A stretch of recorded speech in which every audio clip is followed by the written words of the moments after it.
Bonjour à tous et à toutes, c'est Monsieur Kazitra et on se retrouve sur comment savoir quel type de carte mère j'ai pris, la version du BIOS et surtout vous pourrez savoir aussi le processeur et la carte graphique. Très intéressant. Et surtout c'est bien pour prendre en compte si on est à jour ou pas. Pourquoi? Si vous ne mettez pas à jour votre BIOS, vous risquez d'avoir des problèmes de vulnérabilité, bien évidemment, physique, aussi des problèmes de compatibilité avec votre processeur et bien évidemment carte graphique, ou bien évidemment si vous avez des nouveaux processeurs et que vous avez acheté un des nouveaux ou une nouvelle RAM, ça peut du mal prendre en charge. Voilà, j'essaie de prendre des petits exemples par-ci par-là pour pas trop vous perdre. Et surtout, c'est toujours mieux justement de mettre à jour le BIOS pour bien évidemment être à l'heure et de pouvoir dire oh bah tiens, je peux jouer tranquillement sans aucun souci. Et n'oubliez pas aussi, vous avez le fameux driver chipset à installer pour mettre à jour aussi. Commençons en détail. Vous avez le HW, donc excusez-moi, HW Info. Vous pouvez le trouver sur internet. On clique ici, ça me demande bien évidemment en expliquant que c'est un usage non commercial. Moi, je fais par la passion parce que voilà, le cœur de tout passionné aide les débutants et des débutantes à commencer à voir quel type de carte mère a choisi, quelle version est de celle-ci. C'est ça la passion. La passion n'est pas là ou c'est la passion? On démarre et là, on aura plusieurs informations. On aura bien évidemment quel type de processeur on a, quel type de carte mère et la carte graphique. Et on voit aussi l'horloge actif des corps tout simplement du processeur. Pour savoir quel type de carte mère vous avez ici, vous faites copier-coller et vous faites entrer sur le navigateur internet. La date du BIOS est ici et la version ici. Et vous aurez bien les mémoires, c'est les RAM. Donc 32 déjà que j'ai actuellement sur mon PC. Là, vous voyez toutes les informations. Là, vous avez bien évidemment le processeur. Moi, c'est un Ryzen 9 12 cœurs qui est très très bien, franchement. Je suis pas déçu. Carte graphique, j'ai pris une 3060 Ventus. Voilà, j'ai essayé de faire un équilibre, mais c'est pas toujours facile. Et puis les autres étaient vachement chers. Et puis voilà, je pouvais pas faire plus, donc c'est pas toujours évident. Voilà, une fois que j'ai cette information, je ferme ceci. Je vais sur le navigateur internet, je tape la référence de ma carte mère et je cherche le site. Hop là. Et maintenant, j'ai trouvé. Je suis dans la bonne passe. Qu'est-ce que je fais? D'abord, comme vous voyez, caractéristiques, vous avez spécification et assistance. On va aller directement dans assistance. Dans assistance, vous avez le choix de système d'exploitation, 10 ou 11. Je choisis 11. Et là, dans les pilotes, vous avez le chipset. Je préfère vous prévenir, toujours mettre à jour. Très important.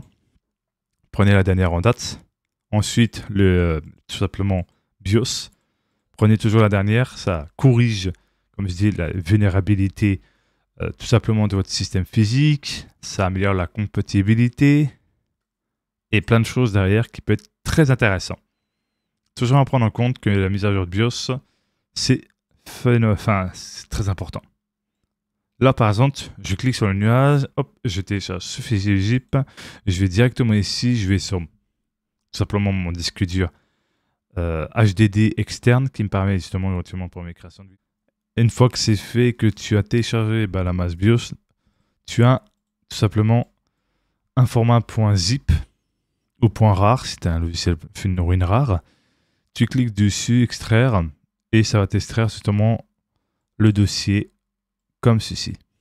Ce que tu peux faire à la rigueur, une fois que tu as formaté ta clé USB en fin de 32, tu peux à la rigueur prendre ce dossier-là. Ça prend pas énormément, peu importe la clé USB que tu as. Du moment qu'elle fonctionne et qu'il n'y a pas des défauts sur la clé USB que tu utilises, tu transfères uniquement ce dossier-là sur ta clé USB. Une fois que le transfert est fait, tu n'as plus qu'à tout simplement éjecter la clé pour être sûr et certain que ça s'est fait correctement, pour après brancher ta clé USB derrière où se trouvent les ports USB de ta carte mère. Et ensuite, qu'est-ce qu'il faudra faire? Une fois que tu as tout fait dans la règle de l'art, redémarrer ici le PC et spammer sur ton clavier sur la touche Delete ou supprimer. En gros, spammer pour avoir l'affichage tout simplement de ton BIOS. Après, aller sur QFlash. Généralement, sur Asus, c'est QFlash Utility. Si je dis pas de bêtises, au pire des cas, vous verrez que selon la différence de votre carte mère, la prononciation de QFlash sera totalement différent. Donc, vraiment à prendre en compte. Mais généralement, le processus pour mettre à jour, c'est exactement le même. Il y a juste le nom qui change. Et surtout aussi, très important, une fois que la mise à jour est en train de se faire, ne touchez à rien pour éviter de faire une petite boulette. Ça peut arriver. Moi, j'en ai fait une quand j'avais fait ma mage BIOS. C'est pour ça que je vous transmets cette information. Ne touchez à rien du tout. Laissez votre PC faire. Il va le faire tout seul du moment qu'il n'y a pas de coupure d'électricité. Ça, c'est très important. Une fois que c'est fait, que ça a démarré plusieurs fois, vous allez atterrir automatiquement sur l'affichage BIOS. Ensuite, le truc de base, c'est activer le XMP, donc qui est le J-Channel si vous avez 2 barrettes de RAM. Aussi, si vous avez tout simplement des SSD, activez tout simplement le démarrage rapide. Comme ça, au moins, vu que vous avez des SSD et pas des HDD, ça va être plus rapide à démarrer. Et bien évidemment, allez sur Save Kit et sauvegarder vos modifications dans le BIOS, c'est-à-dire activer l'XMP, activer le démarrage rapide et surtout aussi la courbe de vos ventilateurs, si vous avez bien paramétré comme il faut. Et puis voilà, une sauvegarde des modifications, ça redémarre, vous attendez parce que vous avez le logo de votre carte mère, ensuite l'affichage Windows, vous connectez, mettre à jour, très important, comme je le dis souvent, et je répète au cas où, le chipset à installer aussi, parce que voilà, très important d'installer ce pilote-là, c'est primordial. N'oubliez pas surtout à bien installer tout ça, et vous verrez que, tout simplement, vous serez à jour. Et surtout, n'oubliez pas à mettre à jour correctement vos drivers de vos cartes graphiques, si vous avez de setup. Mais si vous avez qu'un setup, mettre à jour votre carte graphique correctement va vous permettre d'avoir moins de soucis, moins de latence aussi, parce que ça peut arriver, des terrines, etc. C'est important. Je sens le petit sourire de passionné pendant que je vous fais cette vidéo parce que ça me passionne. Mais en tout cas, si ça vous a plu, n'hésitez pas à me dire dans les commentaires. Un pouce bleu, c'est toujours plus dur. Très important de vous abonner.